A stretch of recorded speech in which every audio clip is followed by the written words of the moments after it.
Biti operski pevač danas, kažu, nije lako. Treba da prođu mnoge godine, da se nauči i trenirati glas, a za to je potrebno godine školovanja. Da li postoji u Srbiji dobra škola, dobra akademija pevanja ili operski pevači ili operske pevačice moraju da idu trbuhom za kruhom negde daleko?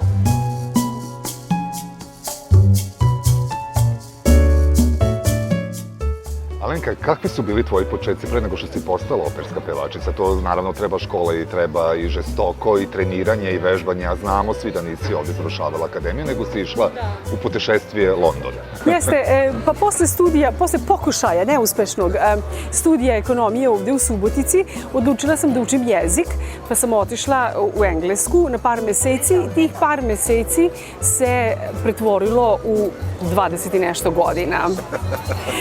I onda posle prvih par godina sam odlučila da ću ipak da pokušam da studiram opersko pevanje, solo pevanje, kako se ovde to kaže. I pošto nisam išla ovde u muzičku školu, tamo sam morala da prođem kroz jedan proces od nekoliko godina, da se pripremim za prijemni i da me prime. I pošto su me primili, onda sam završila tamo 4 godine osnovnih studija i 2 godine postdiplomskih studija. Kada kažemo operska pevačica ili operski pevač, svi znamo da su operski pevači malo korpulentniji. Luciano Pavarotti, Montserrat Caballé. Dobro, Maria Callas naravno nije, ima i koji nisu, ali svi kažu da trebaju da budu malo jači da bi taj glas bio još žešći. Da li to istina? Nije. Nije istina, nije. Naravno, radi se, pošto je opersko pevanje vrlo atletska veština, treba vam snaga, jel tako? Ali snaga vam ne dolazi od te, da kažemo, korpulencije, nego vam dolazi od rada mišića. Sada, naravno, ako ste, da kažemo, jako mršavi, onda nemate tu snagu da radite na tim mišićima. Tako da ne bih rekla. Sad bih morala ući u vrlo tehničke detalje, za što mislim da danas nemamo toliko vremena. Morala bih ući u vrlo tehničke detalje da kažem zašto bi možda nekada to nekome u nekom pogledu pomoglo, ali ne. Gledajući tebe, znači da apsolutno nema veze sa tim. Pa jako si ljubazan. Ali realno. Mislim, videli smo Luciana, on je bio krupni, naravno. Sada se već i u operi gleda jako puno i izgled. Na sreću ili na žalost, ne znam, koliko i kvalitet glasa i kvalitet talenta i znači kada se bira jedna uloga, sad se već gleda puno stvari. Ali da, to je bio dugačak odgovor, kratak odgovor je ne. Koliko u pevanju, operskom pevanju, moraš da budeš dobar glumac ili dobra glumica da bi mogla i tu ariju neku da izneseš na scenu, kako reći? Ovako, za sve moje prijatelje glumce koji će čuti ovaj odgovor, koji već kolutaju očima na sve nas operski pevače koji mislimo da znamo da glumimo. Mi, operski pevači, svi mislimo da znamo da glumimo. Ja sam studirala na Guildhall School of Music and Drama, koja je takođe glumačka akademija. I ja sam, na primjer, imala časove glume sa profesorima koji su učili glumu, ne znam, Orlanda Blooma ili, kako se zove, ovaj zadnji James Bond, ne mogu se setim sada, bože, njegovog imena. Uglavnom, on je bio u našoj klasi tamo, na našoj godini. Dakle, smo imali super profesore glume. Mi smo dobili taj trening. Sad, da li ga znamo koristiti, to je druga stvar. Takođe, glumiti u operi je vrlo često teška stvar, zato što mi kada pričamo ovako, kada ovo se događa u realnom vremenu, ja govorim jednu reč, gestikuliram u isto vreme, jel tako, i ti sad nisi zbunjen. Ali kada bi ja ovako počela da pričam, ti bi rekao da sam ja poludela, a to je opera, jer u operi je reč, jel tako, dugo traje, nota dugo traje. I vi sad treba da produžite, kako se kaže to suspense, da produžite taj moment verovanja, taj moment glume, na vrlo jedan neprirodan način, razumete? I zato se operska gluma nekada čini, da kažemo, preteranom, usiljenom i tako dalje. kada si operska pevačica, zna se, ili operski pevač, mikrofon ne postoji. To je znači sam glas. Uglavnom ne bi trebalo da postoji, barem ja kada sam gledao te velike koncerte, zaista od velikih i slavnih imena operskih, nijedan nije koristio. Dobro, Luciano Pavarotti je koristio u par navrata. Mora se, ako ste na polju, mora se koristiti. Jeste, ali što se tiče sale, ali ako ste u operskoj kući, onda ne. Ili ako ste u nekoj operskoj koncertnoj sali, pa se radi repertoar sa orkestrom, onda niste ozvučeni. Sada,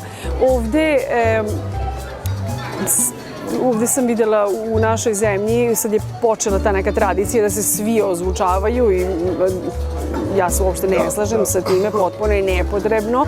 Priroda klasične muzike je dovoljna sama po sebi i zahteva od slušaoca da sedi i da sluša, da bude zadovoljan prirodnim zvukom, a ne amplificiranim zvukom, ali nažalost živimo u takvim vremenima gde nam je sve amplificirano, od zvuka do svega ostalog. Da li se kaješ nečega sa ti 20 godina koliko si provela u Engleskoj i u Londonu? Da li se kaješ nečega ili možda si rekla sebi, jao, što to nisam uradila? Da, apsolutno odbijam da idem tim putem. Čak i jednu sekundu, jer sigurna sam kada bi pošla tim putem, kao i svi, pretpostavljam, onda bih mogla da nađem milion i jednu stvar, da sam jao, pa kud nisam, jao, bar da sam, da sam ovo. Ali da, to je jedan, kako bih rekla, jedna stramputica meni se čini i potpuno je da kažemo, nema nikakvog rezultata, nema nikakvih, ništa nećete dobiti time što ćete sedeti i reći baš mi žao što ovo nisam, baš mi žao što ono nisam. Ne, zadovoljna sam sa svim, imala sam jako puno izazova, za neki ti znaš takođe.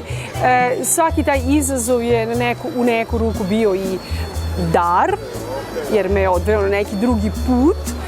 Ja sam po prirodi borac i kada se nešto, da kažemo možda, desi što, eto, čovek nije planirao ili nije želeo, što kažu Englezi, you get up, you dust yourself, ustaneš, očistiš se i ideš dalje. Da li ćeš to tvoje iskustvo implementirati i na svoju decu, s obzirom da evo svi znamo da imaš dva slatka blizanca, devojčicu i dečaka, da li ćeš implementirati to tvoje iskustvo i preneti na decu? Pa, ja sam roditelj tek nepunih 5 godina i svako ko je roditelj će se složiti sa mnom je da, barem mislim, da se uvijek osjećamo neadekvatnim, da uvijek misliš da li radim baš najbolju stvar. Mislim da deca najbolje uče kroz primer. Ja sam od mojih roditelja naučila da treba biti vredan, poštovati druge ljude i tako da. Ne zato što su mi mama i tata to napisali na papir pa dali da pročitam, nego sam videla od njih da vredno rade, da su takvi kakvi su. Tako da ja se nadam da će moje deca kroz moje primere vidjeti neke stvari i možda naučiti nešto kroz moje greške. S obzirom da si samo sa 19 godina otišla u beli svet, da li si ili smatraš možda da si prerano odrasla?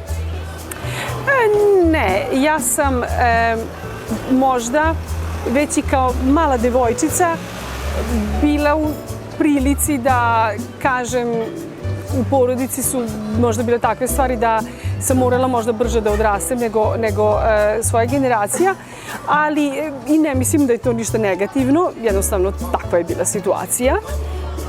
Tako da to ne gledam sa negativne strane. Ako je tako, onda super. Koja ti je omiljena opera, arija ili opereta koje su u Engleskoj radile? Ili, naravno, znamo da si proputovala pola sveta. Šta ti je najomiljenije? Koja ti je najomiljenija destinacija i najomiljenija opereta i opera koja si pevala? Pa ovako, možda najomiljenija zemlja za posetiti je Italija. Tamo sam puno pevala i onako volim taj italijanski duh. U Engleskoj sam najviše voljela da živim. Najomiljenija opera izvini, sad si me kao, sad si me zatekao, pošto ima toliko, jer svaka opera ima nešto novo što nudi i svaka ima opera nešto za sebe što mi se svidelo u tom momentu, da li je bila produkcija, da li je bilo... Možda ću reći da mi je najomiljenije ili najlepše iskustvo što sam imala je krunisanje Popeje od Monteverdija, L'incoronazione di Popea od Monteverdija, koje sam radila sa jednim dirigentom koji je bio moj prvo profesor na akademiji. Sada smo jako dobri drugari, ali je svetski poznati dirigent Christian Kerlin i to smo radili na nekoliko fantastičnih mesta u Londonu. Jedan je St. John Smith Square, jedan je Barbican Hall i tu smo baš onako imali divne izvedbe. Drugo možda najlepše iskustvo je bilo kada sam pevala za škotsku operu i tu sam na brzinu morala da uskočim. Jedna moja koleginica se razbolela i pevala sam jednu od Valkyrija u Valkyrie i pevala sam u Ring Cycle, to su 4 opere od Richarda Wagnera, koje se sve zajedno izvode i pevala sam 2 uloge u 2 opere i to mi je na Edinburškom festivalu i to mi je ostalo tako u jako lepom sećanju. Ali ima toliko, sad da mogla bi da... A koja je najteža opera? Jer znamo da operski pevač zaista nije lako. Najteža je opera ono koju ne možete otpevati u tom momentu. Meni su možda najteže opere Mozartove opere, zato što Mozartov repertoar ja obožavam, ali mi nikada nije jako ležao, nikada mi nije baš sedeo u glasu. Ja sam dugo bila mezzo-sopran i sve te njegove uloge su mi bile uvek malo više.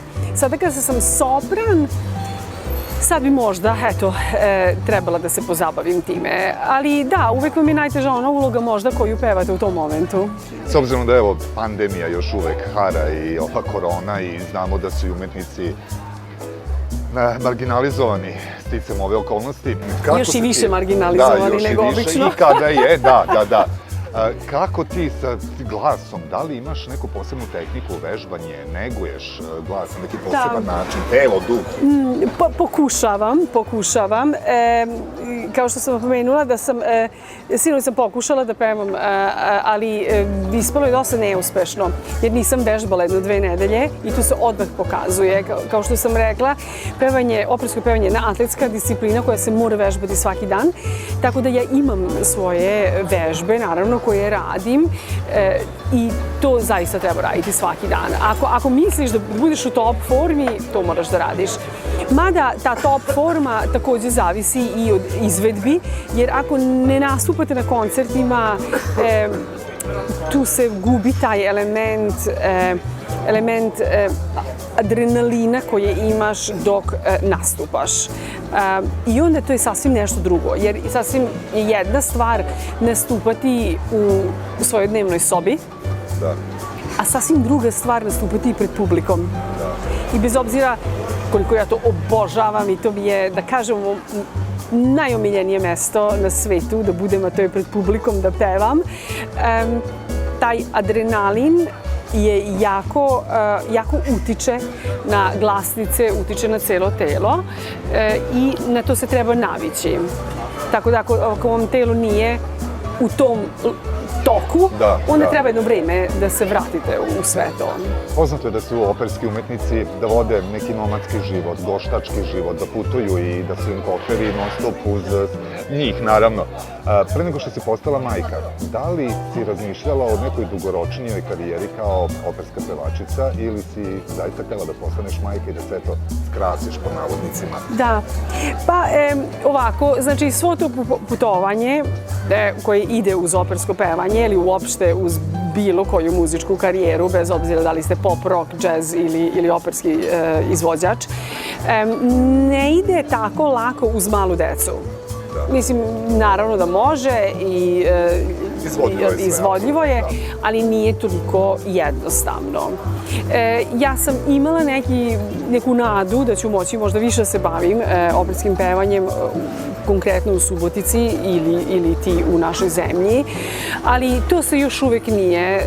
Možda u početku je bilo malo više, ali kakva nam je situacija trenutno, takva je, što zbog korone, što zbog ostalih stvari, tu nema puno prilike da se nastupa. Ovo nešto malo što smo nastupali, ovo sada ubrajam uglavnom sve klasične muzičare, pa i druge muzičare u našem gradu. To je više, što bi rekli, na mišiće, nešto što mi sami organizujemo, nešto što mi sami iz ljubavi prema muzici, iz ljubavi prema svojoj profesiji i iz, da kažemo, odbijanja da budemo baš toliko marginalizovani, pokušavamo nešto da radimo. Ali koliko vidim, situacija nije sjajna, ne vidim neki pomak na bolje trenutno, ali eto, izabrat ćemo danas da budemo optimisti i da se nadamo nekim možda drugačijim vremenima, tako ću reći.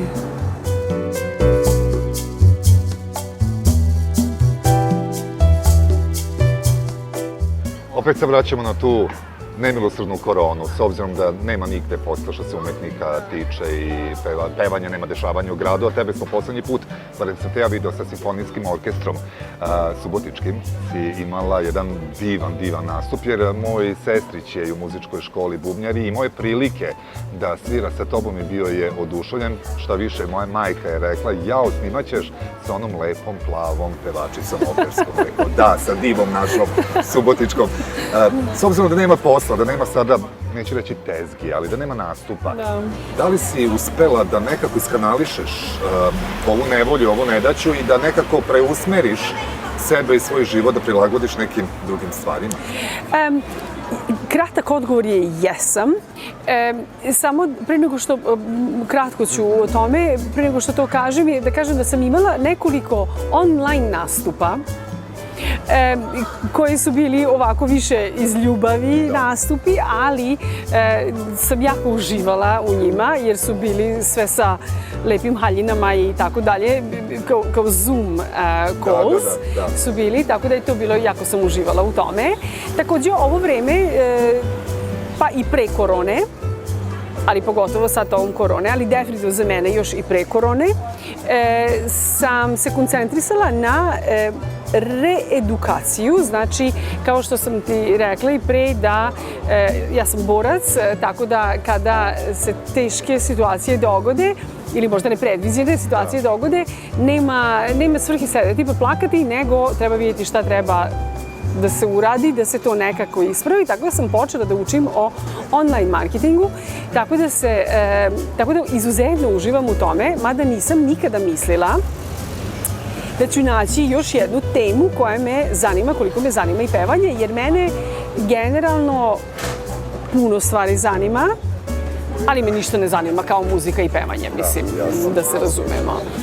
Sada ovaj online marketing je jedno otkrovenje za mene potpuno i ne mogu da ti opišem koliko sam sretna što sam to otkrila i sa koliko elana to učim i polako razvijam taj svoj biznis koji će u dogledno vreme, nadam se, jednostavno obezbediti jedan način života gde ću moći ponovo da putujem i pevam i naravno moj najveći cilj je da budem sa svojom decom kod kuće najviše što mogu. Ja sam samohrana majka, malih blizanaca i oni mene trebaju kući. Ja, nažalost, ne mogu da idem da radim negde 8 ili 10 sati dnevno. Da se razumemo, bilioni žena to rade i to je moguće. Naravno da je moguće, ali eto, ja sam izabrala možda jedan put koji je trenutno malo trnovitiji, u smislu da puno učim, puno radim i tako dalje, ali koji će doneti rezultat takav da ću moći da budem kući i da radim od kuće i da radim na kraju krajeva sa bilo ili iz bilo koje destinacije. Naravno, uvek ću živeti u Subotici, ali ako moram otići negde na 1-2 dana, ne moram da tražim slobodan dan, nego sam sama svoj... Ali si se odlučila, što je jako dobro u 21. veku i u ovoj današnjoj situaciji, što je ova pandemija, dozvolila ti da odlučiš šta možeš i hoćeš da uradiš. Apsolutno. Koliko su ti deca injekcija, odnosno injekcija za dalje? Oni su apsolutno moja inspiracija za sve. Ja nisam drugačija od bilo kog drugog roditelja. Tako da oni su mi jednostavno inspiracija za sve, baš kad mislim se, eto, baš sam umorna pa ne mogu ili baš neću, samo na njih dvoje pomislim da kao pa naravno, pa za njih, da, mislim predivni su, jako ih volim, jako su slatki. To sam i primetio i izbacuješ na Facebook profilu dogodovštine i lapsuse tvojih klinaca. Možeš reći jedan? Evo sad ću da pokušam da se setim nešto što može biti za publiku. Kada se igraju, učim Aleksandra da bude džentlmen prema svojoj sestri. Naprimer, ako imamo jednu flašu vode, onda treba to da delimo, ali uvek seka, pošto je on džentlmen, pusti seku, jel tako? I onda učim ga da se lepo ophodi prema svojoj seki. I onda je ona rekla jedan dan da ona sad danas želi da bude policajac u kući. Igrali su se policajca. Onda ga je obavestila da sad on neće biti policajac. Ja ću biti policajac. A on je joj rekao, o da, svakako draga moja, izvoli. Samo 5 godina. Da, to je u stvari bio kad je 4 godine. Tako da jako su slatki, jako ih volim.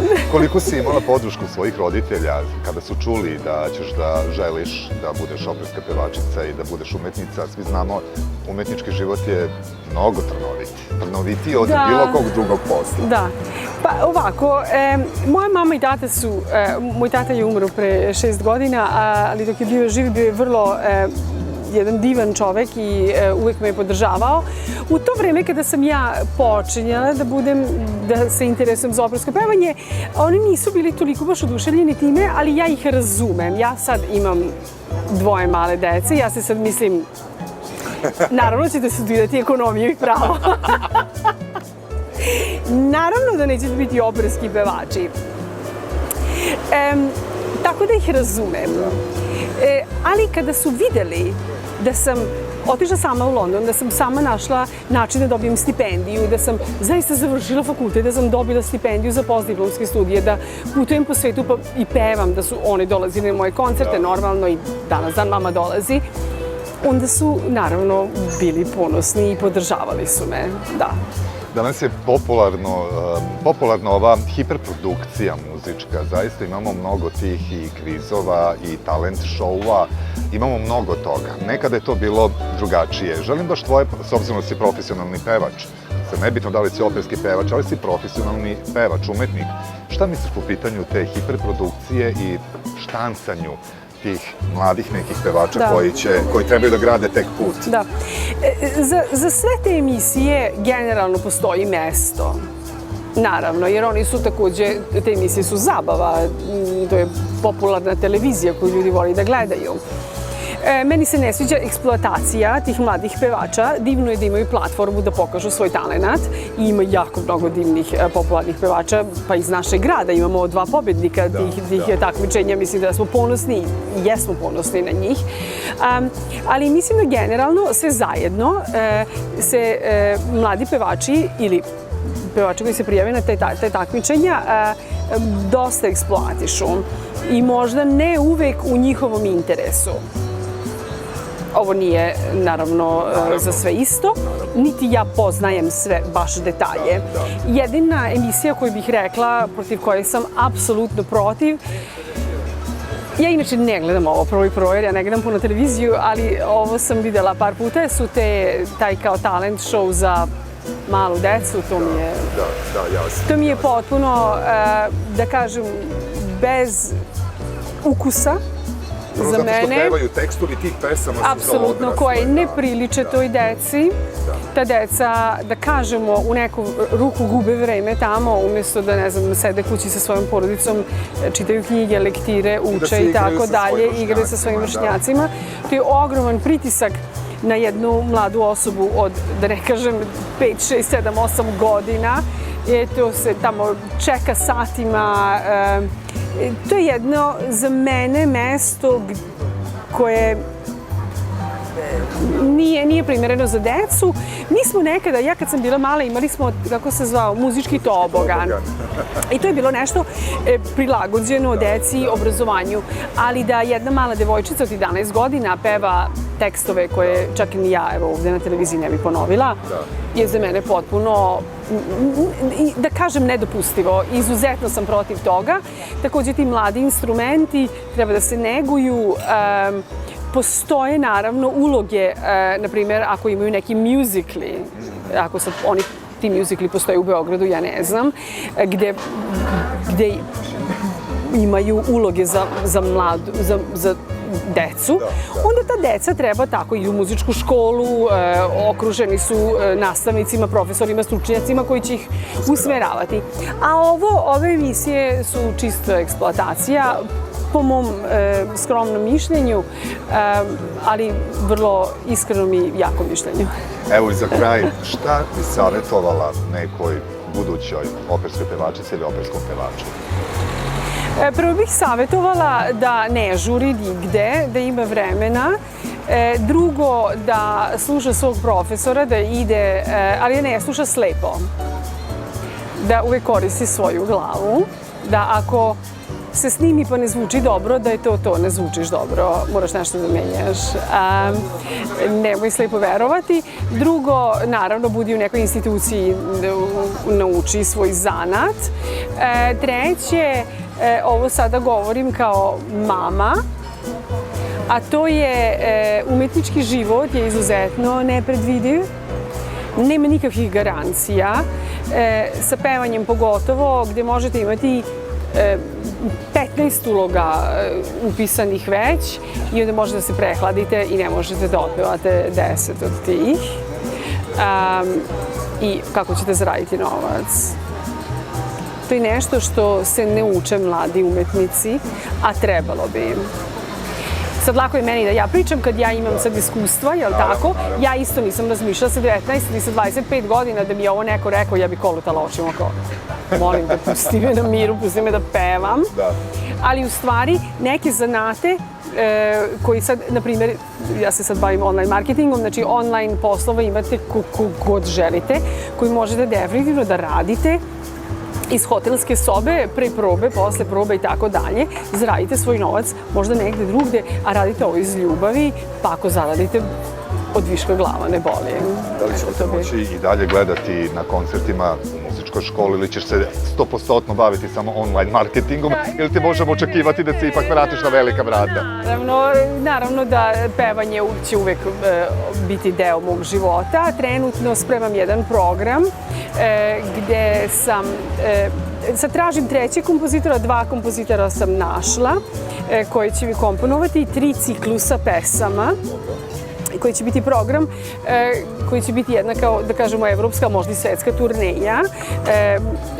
Sad smo u procesu biranja drugog ciklusa poezije za taj drugi ciklus i kada vidim koji je najpogodniji kompozitor koji će se uklopiti u sve ovo, onda ćemo vidjeti koji će biti taj treći ciklus.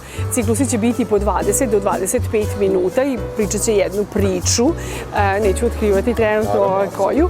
Tako da to je jedan projekat koji radim, koji bi voljela jako da zaživi. To je naravno klasična muzika i bit će pesme za klavir, eventualno za gudački kvartet.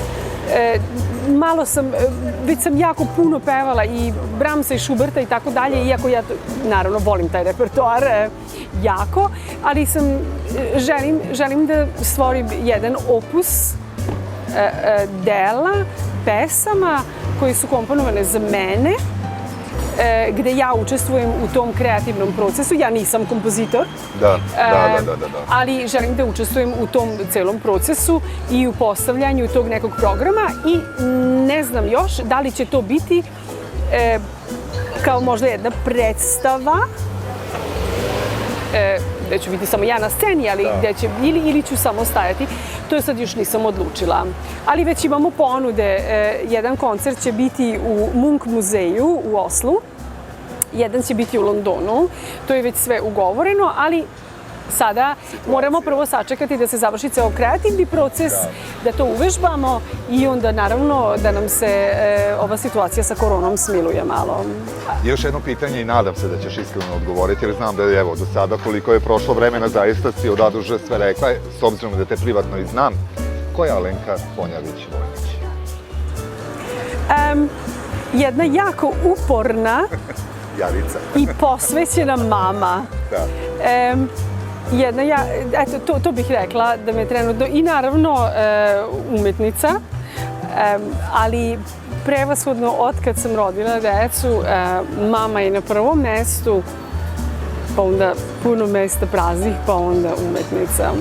Šta je bitno, uspeh ili neko zadovoljstvo duševno da ti imaš i osoba sama da ima? Uvek duševno zadovoljstvo je uspeh i uživati u procesu rađe nego gledati uvek samo krajnji ishod i nadati se tom krajnjem ishodu, a ne uživati možda u svakom danu, u svakoj, da kažemo i maloj stvari, biti zahvalan za čistu čašu vode, biti zahvalan za ovako divnu konverzaciju, biti zahvalan za lepo zeleno drvo koje nam daje kiseonik i tako dalje. Ja inače idem u ove detalje, apsolutno svaki dan, aktivno radim na zahvalnosti. Zahvalna sam za svaku stvar koju imam i možda i onu koju nemam. Ja ću iskoristiti priliku da se tebi zahvalim.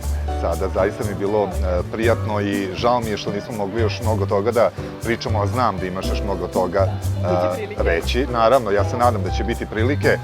Vidimo se, nekom drugom prilikom da nam kažeš opet nekih novina. Nadam se da će ova pandemija uskoro i da prestane. Jeste, da, vidimo se možda na koncertu uskoro. Hvala ti lepo. Hvala i tebi. Dragi moji, ovo je bila još jedna priča. Videli ste, bez cenzure, životna priča Alenke Ponjavić-Vojnić. Vidimo se nekom drugom prilikom i hvala puno.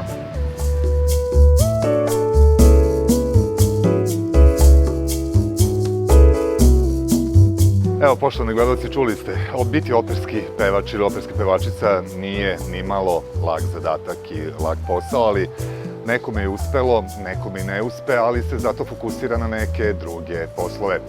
Hvala vam još jednom što ste bili deo ekipe i deo emisije Nešto sasvim obično i želeo bih da se zahvalim i poslastičarnici Vremeplovu koji su nas i ugostili, zaista jedna divna atmosfera i videli ste i zaista i prelep objekat. Takođe bih želeo da se i zahvalim i Gravity produkciji koja je omogućila da ova emisija izgleda ovako kako izgleda i naravno Goran Majlat je tu sa mnom, mi smo deo ekipe i nadam se da ćete uživati i u nekim narednim emisijama, a vidimo se vrlo skoro.